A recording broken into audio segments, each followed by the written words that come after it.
മലാല വാർത്തകളിലേക്ക് സ്വാഗതം. ആദ്യം പ്രധാന വാർത്തകൾ.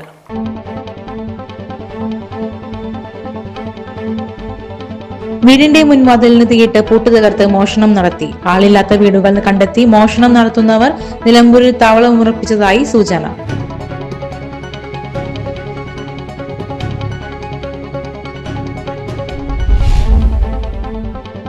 കാട്ടാനയുടെ ആക്രമണത്തിൽ ജാർഖണ്ഡ് സ്വദേശി ചാരു ഓവറോൺ കൊല്ലപ്പെട്ട സംഭവത്തിൽ മൂലേപ്പാടം ഇടവക വികാരി ഫാദർ ഷിൻഡോ പുലിക്കുഴിയുടെ നേതൃത്വത്തിൽ മൂലേപ്പാടം ജനകീയ കമ്മിറ്റി വനംവകുപ്പ് ഓഫീസിലേക്ക് പ്രതിഷേധ മാർച്ച് നടത്തി.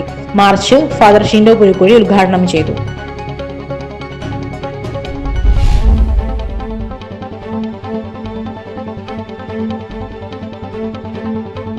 കരടിയുടെ ആക്രമണത്തിൽ ആദിവാസിക്ക് പരിക്ക്. ചെറുപുഴ വള്ളിക്കെട്ട് നഗറിലെ കീരൻ എന്ന 50-കാരനാണ് കരടിയുടെ ആക്രമണത്തിൽ പരിക്കേറ്റത്.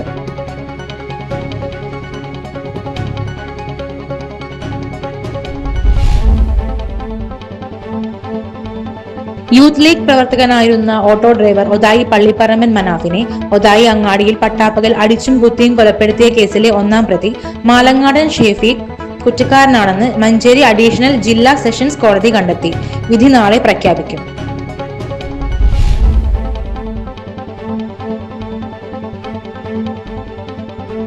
ജില്ലയിൽ കൂടുതൽ കാലം ADM ആയിരുന്ന ബഹുമതി സ്വന്തമാക്കി NM മെഹ്റലി പടിയിറങ്ങുന്നു. 2019 ജൂലൈയിൽ മലപ്പുറം ADM ആയി ചുമതലയേറ്റ അദ്ദേഹം ശനിയാഴ്ച സർവീസിൽ നിന്നും വിരമിക്കും.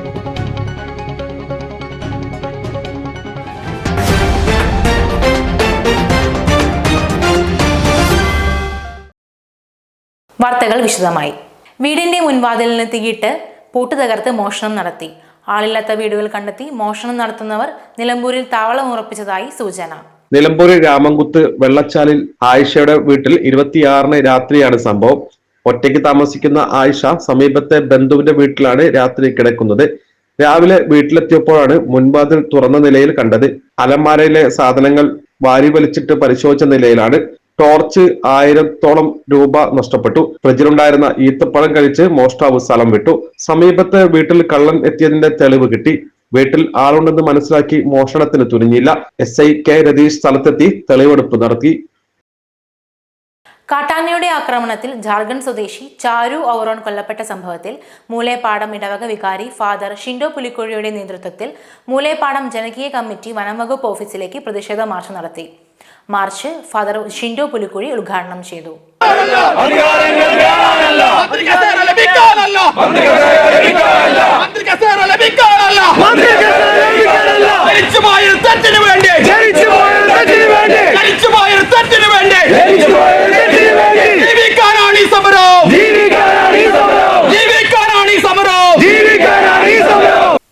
മൂലേപ്പാടം അറിയാടം എസ്റ്റേറ്റില് ദൗർഭാഗ്യകരമായിട്ടുള്ള ഒരു സംഭവം സംഭവിച്ചത് നിങ്ങൾ അറിഞ്ഞിട്ടുണ്ടാവുമല്ലോ.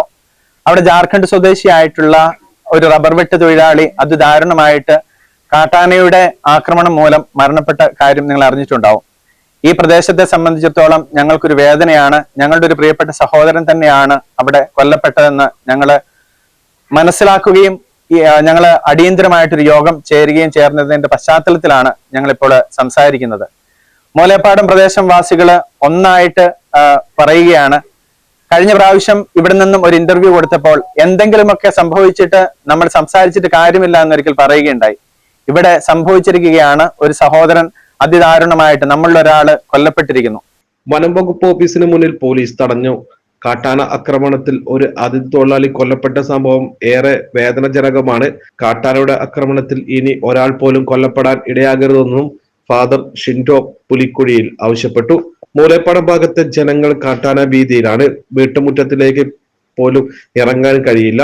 ഏത് നിമിഷവും കാട്ടാനകൾ മനുഷ്യജീവൻ എടുക്കാവുന്ന അവസ്ഥയിലാണ്. മൂലേപ്പാടം ജനകീയ കമ്മിറ്റിയുടെ നേതൃത്വത്തിലുള്ള കൂട്ടായ്മ മരണം വരെ പ്രശ്നപരിഹാരത്തിന് നിരാഹാര സമരം നടത്താൻ തയ്യാറാണെന്നും ഫാദർ ഷിൻഡോ പുലിക്കുഴിയിൽ പറഞ്ഞു. കർഷകർ, ടാപ്പിംഗ് തൊഴിലാളികൾ, ജനപ്രതിനിധികൾ, രാഷ്ട്രീയ പാർട്ടി പ്രതിനിധികൾ, നാട്ടുകാർ ഉൾപ്പെടെ 100 കണക്കിന് ആളുകൾ പ്രതിഷേധ മാർച്ചിൽ പങ്കെടുത്തു.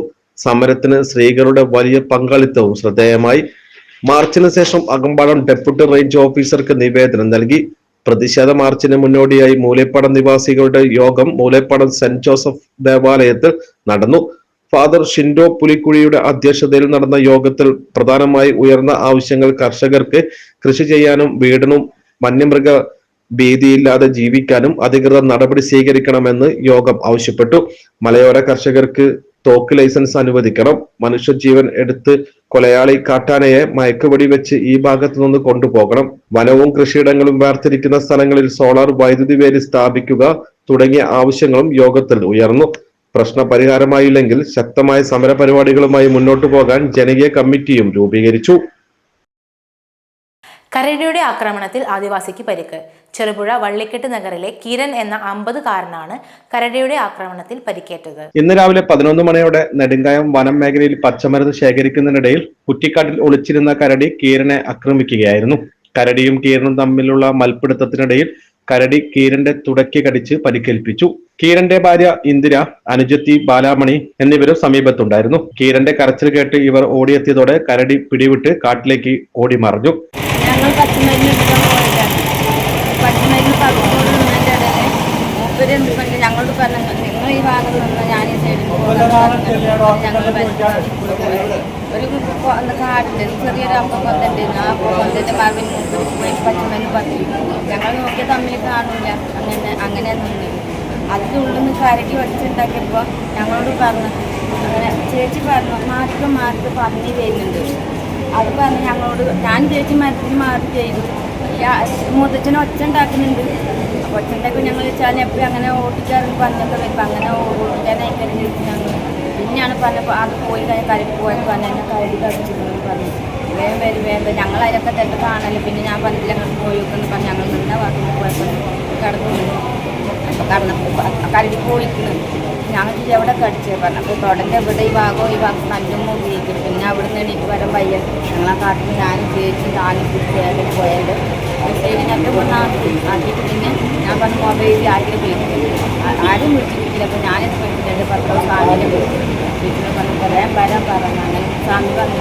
സ്വാമി ഓട്ടോ വീട്ടിൽ പറഞ്ഞിട്ട് ഞങ്ങൾ അവിടെ കീരനെ നിലമ്പൂർ ജില്ലാ ആശുപത്രിയിൽ എത്തി ചികിത്സ നൽകി. കൂടുതൽ ചികിത്സയ്ക്കായി മഞ്ചേരി മെഡിക്കൽ കോളേജിലേക്ക് മാറ്റി.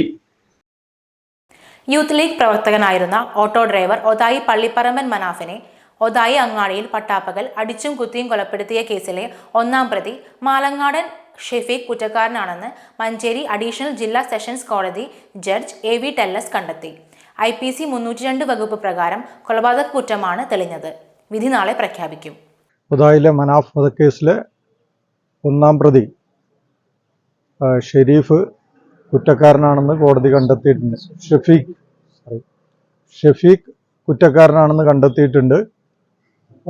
2, 3, 4 പ്രതികൾ കുറ്റക്കാരല്ലെന്ന് കണ്ട് അവരെ വിട്ടയച്ചിട്ടുണ്ട്.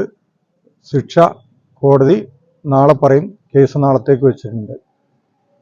ഇത് 30 വർഷം മുമ്പ് നടന്നൊരു സംഭവമാണ്.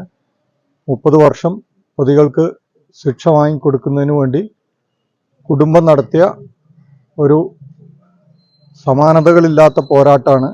ആ പോരാട്ടത്തിൽ ഒരു പ്രതിക്ക് ശിക്ഷ കിട്ടി. ജീവപര്യന്തം തടവ് ശിക്ഷ കിട്ടാവുന്ന കുറ്റമാണ് കോടതി കണ്ടെത്തിയിട്ടുള്ളത്. 2-ാം പ്രതി ഷെഫീഖിന്റെ സഹോദരൻ ഷെരീഫ്, 3-ാം പ്രതി നിലമ്പൂർ ജനതപ്പടി കോട്ടപ്പുറം മുനീബ്, 4-ാം പ്രതി എളമരം മാപ്രം പയ്യനാട്ട് തൊടിയുക കബീർ എന്ന ജാബിർ എന്നിവരെ വെറുതെ വിട്ടു. കൊലപാതകം നടന്ന് 25 വർഷം വിദേശത്തേക്ക് കടന്ന് ഒളിവിൽ പോയ 4 പ്രതികളെയാണ് മനാഫിന്റെ കുടുംബം നിയമപോരാട്ടത്തിനൊടുവിൽ വിചാരണയ്ക്കെത്തിച്ചത്. CBIയുടെ മുൻ senior special prosecutor VN Anilkumar ആയിരുന്നു സ്പെഷ്യൽ പ്രോസിക്യൂട്ടർ. 1995 ഏപ്രിൽ 13 ഒതായി അങ്ങാടിയിൽ നാട്ടുകാർ നോക്കി നിൽക്കെ പട്ടാപ്പകൽ 11:30 മനാഫിനെ അടിച്ചും കുത്തിയും കൊലപ്പെടുത്തിയത്. മനാഫിന്റെ സഹോദരങ്ങളായ റസാഖ്, മൻസൂർ, റജീന എന്നിവർ കോടതിയിലെത്തിയിരുന്നു. 30 വർഷം നീണ്ട നിയമ പോരാട്ടം വിജയം കണ്ടതിൽ സന്തോഷമുണ്ടെന്ന് ഇവർ പറഞ്ഞു. പോരാട്ടത്തിന് വേണ്ടി ചാനലുകളും പത്രക്കാരും ഒക്കെ ഞങ്ങളെ വളരെ സഹായിച്ചിട്ടുണ്ട്. അതുപോലെ തന്നെ മാനസികമായി ഞങ്ങളോട് വളരെയേറെ ഉണ്ടായിരുന്ന നാട്ടുകാരും ഞങ്ങളൊപ്പം സഹായിച്ചിട്ടുണ്ട്. പക്ഷേ ഞങ്ങൾക്ക് ഇക്കാര്യത്തിൽ ഒരു വിഷമമേ ഉള്ളൂ. ഈ ഞങ്ങളുടെ ബന്ധുക്കളായ സാക്ഷികൾ പോലും 1-ാം സാക്ഷി ഞങ്ങളുടെ ഏകദേശം ഒരു ബന്ധുവാണ്. എന്നിരുന്നാൽ പോലും പണത്തിനും ഒക്കെ ആർത്തിയുടെ മുൻപിൽ അവരൊക്കെ കീഴടങ്ങി, അവരൊക്കെ കൂറുമാറി. എന്നിരുന്നാലും അത്തരം ഒരു ഈ കേസ് വിജയിപ്പിച്ചെടുക്കുന്നതിൽ നമ്മളെ വക്കീൽമാർ കാണിച്ച ആ ത്യാഗത്തിനും മനസ്സിനും ഞങ്ങൾ ഒരിക്കൽ കൂടി നന്ദി ആവർത്തിക്കുന്നു. ജില്ലയിൽ കൂടുതൽ കാലം ADM ആയിരുന്ന ബഹുമതി സ്വന്തമാക്കി NM മെഹ്റലി പടിയിറങ്ങുന്നു. 2019 ജൂലൈയിൽ മലപ്പുറം ADM ആയി ചുമതലയേറ്റ അദ്ദേഹം ശനിയാഴ്ച സർവീസിൽ നിന്നും വിരമിക്കും. പൊതുതെരഞ്ഞെടുപ്പ് പ്രക്രിയയുടെ ഭാഗമായി മറ്റു ജില്ലയിലേക്ക് സ്ഥലം മാറിയ സമയം ഒഴികെ അദ്ദേഹം ജില്ലയിൽ ADM ആയി സേവനമനുഷ്ഠിച്ചു. 1988 19-ാം വയസ്സിൽ ക്ലർക്കായപ്പോഴാണ് ജോലിയിൽ പ്രവേശിപ്പിച്ചത്. 6 മാസം മലപ്പുറം സിവിൽ സ്റ്റേഷനിൽ ജോലി ചെയ്തു. തുടർന്ന് പെരിന്തൽമണ്ണയിലേക്ക് സ്ഥലം മാറി. 2018 തിരൂരിൽ RDO ആയി സ്ഥാനക്കയറ്റം ലഭിക്കുന്നത് വരെ പെരിന്തൽമണ്ണ റവന്യൂ ഡിവിഷനിൽ കീഴിലാണ് ജോലി ചെയ്തത്. 2018 പ്രളയ സമയത്ത് രക്ഷാപ്രവർത്തനം ഏകോപിപ്പിക്കുന്നതിൽ മുഖ്യ പങ്ക് വഹിച്ചത് അന്നത്തെ പെരിന്തൽമണ്ണ തഹസിൽദാരായിരുന്ന മെഹ്റലിയാണ്.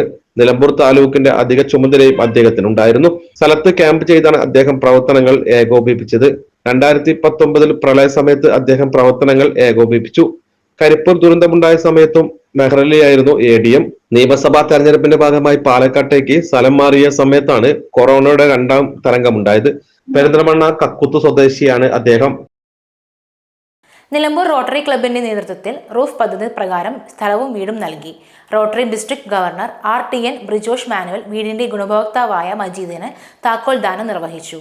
ഇന്നത്തെ ഒരു ദിവസം എന്ന് പറഞ്ഞാൽ ശരിക്കും നിലമ്പൂർ ക്ലബ്ബ് എന്താണെന്നുള്ള നിങ്ങൾ നാടിനെയും ഡിസ്ട്രിക്റ്റിനെയും നിങ്ങൾ ശരിക്ക് കാണിക്കുകയാണ്. നിങ്ങളുടെ ഒത്തൊരുമയുടെയും കൂട്ടായ്മയുടെയും നിങ്ങളുടെ ആ ഒരു നല്ല മനസ്സാണ് ശരിക്കും ഈ വീടിൽ കൂടി നിങ്ങൾ കാണിക്കുന്നത്. അതും നമ്മൾ ഈ കൊടുത്ത ഈ വീടെന്ന് പറഞ്ഞാൽ ഏറ്റവും അർഹിക്കുന്ന ഒരാൾക്ക് നമ്മൾ സഹായം ചെയ്യാമെന്ന് പറഞ്ഞാൽ അത് ഈ പറഞ്ഞ പോലെ തന്നെ ഇരട്ടി മധുരത്തിൻ്റെ ഒരു ഇതും കൂടെയാണ്. കാര്യം മജീദിനെ പോലത്തെ ഒരാൾ വീടില്ലാതിരിക്കുന്ന ഒരവസ്ഥ എന്ന് പറയുമ്പോൾ തന്നെ നമുക്ക് സമൂഹത്തിന് തന്നെ അതൊരു ദുഃഖമുള്ള കാര്യമാണ്. കാര്യം എല്ലാവരെയും സഹായിക്കുന്ന മജീദിന് സഹായമായിട്ട് നിലമ്പൂർ റോട്ടറി ക്ലബ്ബ് വരിക എന്ന് പറയുമ്പോൾ അതൊരു ഇരട്ടി മധുരം കൂടിയാണ് നിങ്ങൾ നൽകിയിട്ടുള്ളത്. അതുപോലെ തന്നെ നിങ്ങൾ ഇപ്പോൾ ഈ കുറച്ച് മുമ്പ് പറഞ്ഞ കഴിഞ്ഞ വർഷം ഒരു വീട് ചെയ്ത് ഈ വർഷം ഒരു വീട്, അടുത്ത വർഷം ഒരു വീട്, നിങ്ങൾ സമൂഹത്തിൽ ഈ വീടിൽ കൂടെയും മറ്റ് പല പ്രവർത്തിയിൽ കൂടെയും ഈ നിലമ്പൂരും ചുറ്റുവട്ടത്തും വളരെയധികം നന്മ വളർത്തുന്ന ഒരു ക്ലബ്ബാണ്. Nilambur Rotary president returning MP Sudhakaran അധ്യക്ഷത വഹിച്ചു. റോട്ടറി അസിസ്റ്റന്റ് ഗവർണർ റിട്ടേണിംഗ് ഷാനവാസിന്റെ ഉടമസ്ഥതയിലുള്ള സ്ഥലമാണ് വീട് വയ്ക്കുന്നതിനായി വിട്ടു നൽകിയത്. അതുപോലെ വീട് നിർമ്മാണത്തിനായി അബ്രിക്കോ പാർട്ട്ണറായ റിട്ടേണിംഗ് റജിയും സാമ്പത്തികമായി സഹായിച്ചു. AG returning Shanavas, Nilambur Rotary IPP returning Abdul Samad, secretary returning Usman, treasurer returning Saji Thomas, returning Giji Thomas, returning Sandhya Balan തുടങ്ങിയവർ സംസാരിച്ചു. റിട്ടേണിംഗ് സനിൽകുമാർ നന്ദി പറഞ്ഞ ചടങ്ങിൽ റോട്ടറിയന്മാരായ doctor Kedarnath, U Narendran, Anil Rose, Subramanian RP, Vijayakumar PG, Radhakrishnan, Aslam, Gafoor തുടങ്ങിയവരും മജീദിന്റെ കുടുംബാംഗങ്ങളും അയൽവാസികളും സംബന്ധിച്ചു. കരളായി ഗ്രാമപഞ്ചായത്തിലെ ഉൾവനത്തിലുള്ള പ്രാക്തന ഗോത്ര മേഖലയിലെ ചോളനായ്ക്കർ ജനവിഭാഗങ്ങൾക്കായി ജനമൈത്രി എക്സൈസിന്റെ നേതൃത്വത്തിൽ വിവിധ വകുപ്പുകളുടെ സഹകരണത്തോടെ കരുതലും സ്പർശവും എന്ന മുഖാമുഖം പരിപാടി മാഞ്ചേരി ഉന്നതിയിൽ നടത്തി. പൂച്ചപ്പാറ, നാഗമല, കുപ്പമല, പാണപ്പുഴ, കണിക്കൈ, മാഞ്ചേരി ഉന്നതികളിലെ താമസക്കാർ പരിപാടിയിൽ പങ്കെടുത്തു. വനം വകുപ്പ്, ആരോഗ്യവകുപ്പ്, കേരള മഹിളാ സമാഖ്യ സൊസൈറ്റി, മമ്പാട് MES കോളേജ് വനതത്വശാസ്ത്ര വിഭാഗം കൂട്ടായ്മയാണ് കരുതലും സ്പർശവും സംഘടിപ്പിച്ചത്. ഉന്നതിയിലെ നിവാസികൾക്കായി കരുളായി ഹെൽത്ത് സെന്ററിലെ ഡോക്ടർ റഷീനയുടെ നേതൃത്വത്തിൽ ആരോഗ്യ പരിശോധന നടത്തി മരുന്നുകൾ വിതരണം ചെയ്തു. മമ്പാട് MES കോളേജിലെ തണലും വനിതാ സെല്ലും ചേർന്ന് വസ്ത്രങ്ങളും ഭക്ഷണവും ഭക്ഷ്യവിതരണ വകുപ്പിന്റെ കീഴിൽ റേഷൻ സാധനങ്ങളും വിതരണം ചെയ്തു. ഏഷ്യയിലെ ഏക ഗുഹാവാസികളായ ചോലനായക്ക വിഭാഗത്തിൽപ്പെടുന്ന ആളുകൾ ഇവിടെയാണ് ഉള്ളത്. പ്രകൃതിയോട് വളരെയേറെ ഇണങ്ങി ജീവിക്കുന്ന ഇവരുടെ ആവാസ വ്യവസ്ഥയിൽ സന്ദർശനം നിയന്ത്രിക്കപ്പെട്ടിട്ടുള്ളതും പ്രത്യേക സംരക്ഷിത ഇടവുമാണ്. പുറലോകവുമായി അകന്നു ജീവിക്കുന്ന ഇവർക്ക് ആവശ്യമായ ഭക്ഷ്യസാധനങ്ങളും ആരോഗ്യ സേവനങ്ങളും മറ്റും അവിടെ എത്തിച്ചു നൽകാൻ സർക്കാർ വകുപ്പുകൾ അതീവ ശ്രദ്ധ പുലർത്താറുണ്ട്. പുകയില, മുറുക്ക്, മദ്യം എന്നിവയുടെ ഉപയോഗത്തിനെതിരെയും കുട്ടികളെ വിദ്യാഭ്യാസത്തിന് മുൻതൂക്കം നൽകിയിട്ടുള്ള മുഖാമുഖങ്ങളിൽ ഇവരുടെ പ്രയാസങ്ങൾ വിശദീകരിക്കപ്പെട്ടു. ചടങ്ങിൽ ഊരിലെ മൂപ്പന്മാരായ പൂച്ചപ്പാറ വീരൻ, മണ്ണള ചെല്ലൻ, മാഞ്ചേരി ബാലൻ തുടങ്ങിയവരെ ആദരിച്ചു. പ്രയാസങ്ങളിൽ പരിഹാരം കാണുന്നതിനായി വിവിധ വകുപ്പുകളെ പങ്കെടുപ്പിച്ചുകൊണ്ട് തദ്ദേശ സ്വയംഭരണ തെരഞ്ഞെടുപ്പിന് ശേഷം യോഗം ചേരാൻ തീരുമാനിച്ചു. Excise circle inspector O Sajida, assistant excise ഇൻസ്പെക്ടർമാരായ RP Suresh Babu, K Pradeep Kumar, preventing officer K Jayakrishnan, civil excise officer Jamshid M, വനിതാ civil excise officer Sajana CA, Angeline Chacko, beat forest officer Rishad C, Mahila Samakhya കേന്ദ്രയുടെ വിവിധ കോർഡിനേറ്റർ M റജീന, പ്രവർത്തക Ajitha, ST promoter Sunu, Mambad college ധനശാസ്ത്ര വിഭാഗം മേധാവി കെ ജസീമ, കാലിക്കറ്റ് സർവകലാശാല സെനറ്റ് അംഗം ഡോക്ടർ പി സുൽഫിഖ്, അധ്യാപകന്മാരായ doctor M P Muhammad Saleem, doctor Sajitha Mohan, doctor P V Sreeja, doctor Meher Al Minath, Thanal വിദ്യാർത്ഥി കോർഡിനേറ്റർ ഫാത്തിമ ഷിബിന തുടങ്ങിയവർ പരിപാടികൾക്ക് നേതൃത്വം നൽകി. അയ്യപ്പ സേവാ സംഘത്തിന്റെ നേതൃത്വത്തിൽ നിലമ്പൂർ വിരാടൂർ ക്ഷേത്രസന്നിധിയിൽ നടത്തുന്ന 61ാമത് അഖണ്ഡനാമയജ്ഞം നാളെ നടക്കും. ശനിയാഴ്ച ഉദയം മുതൽ ഞായറാഴ്ച ഉദയം വരെയാണ് അഖണ്ഡനാമയജ്ഞം നടക്കുന്നത്. ചടങ്ങുകൾക്കായുള്ള ഒരുക്കങ്ങൾ പൂർത്തിയായതായി സംഘാടകർ പറഞ്ഞു. എല്ലാ വർഷവും നടത്തി വരുന്ന അഖണ്ഡനാമം ഈ വർഷം 2025 നവംബർ മാസം 29-ാം തീയതി, അതായത് വൃശ്ചിക മാസം 1200 വൃശ്ചിക മാസം 13-ാം തീയതിയാണ്. ഇതിൻ്റെ മുന്നോടിയായി സാധാരണ 1-ാം തീയതി മുതൽ ഇതിൻ്റെ തലേ ദിവസം വരെ ഭജനയും അതുപോലെ തന്നെ സന്ധ്യാസമയത്ത് ഭജനയും ഭിക്ഷയും നടത്തി വരുന്നത്. ഇത് 61ാമത്തെ അഖണ്ഡനാമമാണ് ഈ വർഷം നടത്താൻ പോകുന്നത്. ഇവിടുത്തെ ജനങ്ങളുടെ അകമഴിഞ്ഞ സഹായ സഹകരണങ്ങൾ നമുക്ക് ലഭ്യമാണ്. അതുകൊണ്ടാണ് ഇത്രയും നല്ല രീതിയിൽ നടന്നു പോകുന്നത്. അതിന് ഭഗവാൻ അയ്യപ്പൻ്റെ കടാക്ഷമുണ്ട്. അതുകൊണ്ടാണ് അതിങ്ങനെ സംഭവിക്കുന്നത്. ഏതായാലും അതുപോലെ തന്നെ ഇതിനെ പ്രവർത്തക സമിതി വളരെയധികം സഹകരണത്തോടുകൂടി നല്ല രീതിയിൽ നടത്തിക്കൊണ്ടു പോകാൻ അവരെല്ലാവരും മുൻകൈ എടുക്കുന്നുണ്ട്. എല്ലാ ഭക്തജനങ്ങൾക്കും ഭക്ഷണം ഉൾപ്പെടെയുള്ള സൗകര്യങ്ങൾ സംഘാടകരുടെ നേതൃത്വത്തിൽ തയ്യാറാക്കി വരുന്നു. 6000-ഓളം പേർക്കാണ് അഖണ്ഡനാമ യജ്ഞ ദിനത്തിൽ അന്നദാനം നടത്തുന്നത്. പന്തൽ ഉൾപ്പെടെയുള്ള പ്രവൃത്തികൾ പൂർത്തിയായി. ഗണപതി ഹോമം, അഖണ്ഡനാമ പുഷ്പാഞ്ജലി, പാറക്കടവിലേക്കുള്ള എഴുന്നള്ളത്ത് എന്നിവയും ചടങ്ങുകളിൽ പ്രധാനമാണ്. 4 മണിക്ക് ഭജനോടത്തിൽ വെച്ചിട്ട് ഗണപതി ഹോമം നടക്കും. അതിനുശേഷം ശ്രീകോവിലിലെ വിളക്ക് നമ്മൾ പ്രത്യേകം തയ്യാറാക്കുന്ന അയ്യപ്പൻ്റെ ശ്രീകോവിലിൽ വെച്ചിട്ട് അഖണ്ഡ പുഷ്പാഞ്ജലിയാണ് ഒരു ദിവസം നടക്കുന്നത്.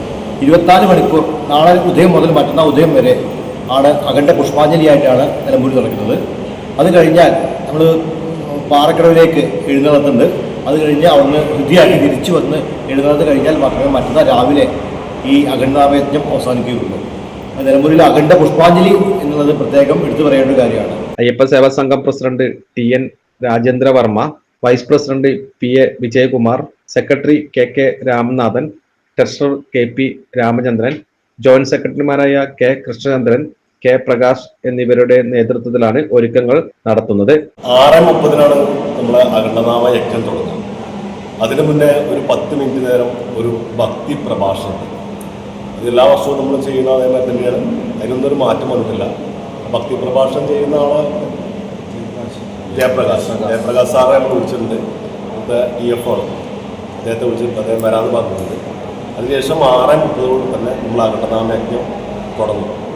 അത് കഴിഞ്ഞ് പിറ്റേത്തെ ദിവസം ഉദയം വരെയാണ് നമ്മളെ അഖണ്ഡനാമത്തിൻ്റെ അവസാനം. എല്ലാ വർഷത്തും നടക്കുന്നതായി തന്നെ ഒരു മാറ്റങ്ങളൊന്നുമില്ല. പക്ഷെ എല്ലാ വർഷത്തിനെക്കാട്ടിലും കൂടുതൽ ആളുകൾ ഈ പരിപാടിയുമായിട്ട് സഹകരിക്കുന്നുണ്ട്. ഏകദേശം ഒരു 6,500-6,500 ആളുകൾ വന്ന് ഭക്ഷണം കഴിച്ചിട്ട് പോകാറുണ്ട്. അത് ഞങ്ങൾ അഖണ്ഡനാമത്തിൻ്റെ ആയിട്ട് ബന്ധപ്പെട്ടുള്ള കാര്യങ്ങൾ വെച്ചാൽ ഞങ്ങൾ ചിങ്ങമാസത്തിൽ തന്നെ അഖണ്ഡനാമത്തിൻ്റെ ഒരുക്കങ്ങൾ തുടങ്ങി എന്നുള്ളതാണ്. 4 മാസങ്ങൾക്ക് മുമ്പ് തന്നെ ചിങ്ങമാസത്തിൽ ഞങ്ങൾ ഇതിൻ്റെ പിരിവും കാര്യങ്ങളും തുടങ്ങി വെക്കും. അഖണ്ഡനാമ യജ്ഞത്തിന്റെ ഭക്തജന തിരക്ക് മുൻകൂട്ടി കണ്ട് വഴി വാണിഭക്കാരും കോവിലകം റോഡിൽ കച്ചവടങ്ങൾ തുടങ്ങിയിട്ടുണ്ട്. ഇതോടെ ഈ വാർത്താ ബുള്ളറ്റിൻ സമാപിക്കുന്നു. നമസ്കാരം.